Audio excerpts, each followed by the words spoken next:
पश्चिम बंगाल में अगले साल अप्रैल मई में होने वाले विधानसभा चुनाव की तैयारियां चल रही हैं। चुनाव आयोग ने सर्वदलीय बैठक बुलाकर इसकी शुरुआत कर दी है।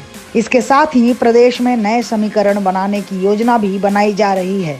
कांग्रेस और वामपंथी पार्टियों के बीच गठबंधन बनाने पर सहमति लगभग बन चुकी है। कांग्रेस और वामपंथी पार्टियां एक साथ चुनाव लड़ने के लिए बैठकें कर रही हैं। हालांकि पश्चिम बंगाल की सीएम ममता बनर्जी को खतरा कांग्रेस और वामपंथी पार्टियों से नहीं बल्कि भारतीय जनता पार्टी से है। बीजेपी के बढ़ते आधार ने ममता बनर्जी के होश उड़ा दिए हैं। इस बीच ममता बनर्जी ने पश्चिम बंगाल की अनुसूचित जाति और अनुसूचित जनजाति की सीटों पर जीत दर्ज करने की योजना पर काम करना शुरू कर दिया है। केंद्रीय गृह मंत्री अमित शाह की नजर भी 84 SC/ST सीटों के ऊपर है। बिहार चुनाव से दूरी बनाने के बावजूद अमित शाह पश्चिम बंगाल में सक्रिय हैं। उन्होंने पश्चिम बंगाल का दौरा करके इन 84 सीटों पर रणनीति बनाई है। दरअसल पश्चिम बंगाल की 294 सदस्यीय विधानसभा में 68 सीटें अनुसूचित जाति यानी SC और 16 सीटें अनुसूचित जनजाति यानी ST कोटे की हैं। पिछले लोकसभा चुनाव के दौरान 68 SC सीटों में से 33 सीटों पर भाजपा को बढ़त मिली थी, जबकि 34 सीटों के ऊपर ममता बनर्जी की TMC आगे थी। लेकिन 16 ST सीटों के ऊपर तो ममता बनर्जी की पकड़ बिल्कुल ढीली पड़ गई है।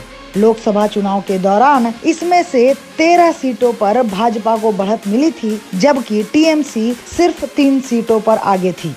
इन सीटों पर बांग्लादेश से आए माटुआ और कुछ दूसरे समुदायों का दबदबा है। इसे लेकर अब राज्य का सियासी पारा चढ़ा हुआ है।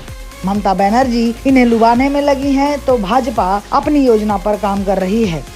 पिछले दिनों ममता बनर्जी ने बांग्लादेश से आए इन लोगों को जमीन देने की घोषणा की थी। ममता बनर्जी ने SC/ST समुदाय के लोगों से मुलाकात करके 25,000 परिवारों को जमीन का पट्टा दिया था। उन्होंने कहा था कि 1,25,000 परिवारों को जमीन का पट्टा दिया जाएगा और पश्चिम बंगाल में कोई भी शरणार्थी कॉलोनी नहीं रहने दी जाएगी। सभी को कानूनी सुरक्षा मुहैया कराई जाएगी।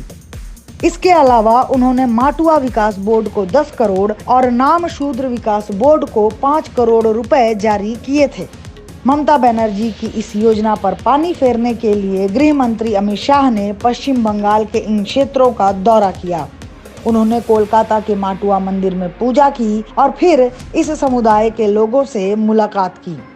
गृह मंत्री अमित शाह ने बांग्लादेश से आए इन लोगों को नए नागरिकता कानून के तहत नागरिकता देने का भी वादा किया।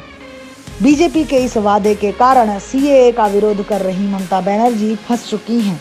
84 सीटों पर उनका समीकरण बिगड़ गया है।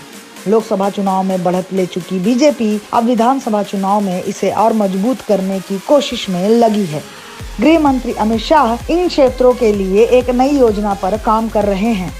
नागरिकता संशोधन कानून के खिलाफ ममता बनर्जी के विरोध को आधार बनाने की तैयारियां चल रही हैं, ताकि बांग्लादेश से आए गैर मुस्लिमों को नागरिकता देने का विरोध करने वाली ममता बनर्जी के खिलाफ इनका इस्तेमाल किया जा सके। अगर आपको हमारा वीडियो पसंद आया हो तो इसे लाइक करें, इस चैनल को सब्सक्राइब करें और हाँ, बेल आइकन भी दबाएं ताकि आप तक हमारे वीडियो की नोटिफिकेशन पहुंचते रहें। हमसे जुड़े रहने के लिए अपने सुझाव हमें कमेंट बॉक्स में देते रहें। हमें आपके सुझाव का इंतजार रहेगा। हमारे साथ जुड़ने के लिए धन्यवाद।